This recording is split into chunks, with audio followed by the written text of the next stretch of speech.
Marine Le Pen est de retour sur le banc des accusés. Ce mardi 13 janvier s'ouvre le procès en appel de la députée du Rassemblement national.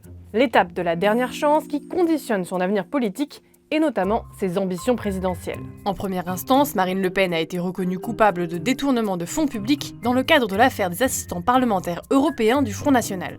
Elle a été condamnée à 4 ans de prison, dont 2 fermes, 100 000 € d'amende, mais aussi 5 ans d'inéligibilité avec exécution provisoire. Un jugement qu'elle a toujours dénoncé puisqu'il l'empêche de concourir à l'élection présidentielle. J'espère que la Cour d'appel rectifiera cette erreur majeure qui a été commise par le tribunal qui a constaté ma culpabilité et que je conteste formellement. On vous récapitule les 3 scénarios possibles à l'issue de son procès en appel.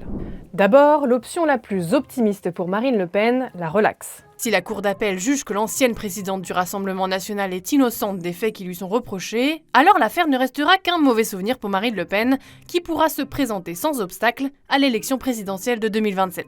Mais soyons honnêtes, ce scénario le plus optimiste est aussi le plus improbable, tant les faits reprochés sont lourds et la décision en première instance sévère. Deuxième option, le scénario du moins pire. La culpabilité de Marine Le Pen est confirmée en appel, mais sa peine d'inéligibilité avec exécution provisoire est amoindrie. Disons qu'elle passe de 5 à 1 an, ce qui lui laisse la possibilité d'être candidate juste à temps.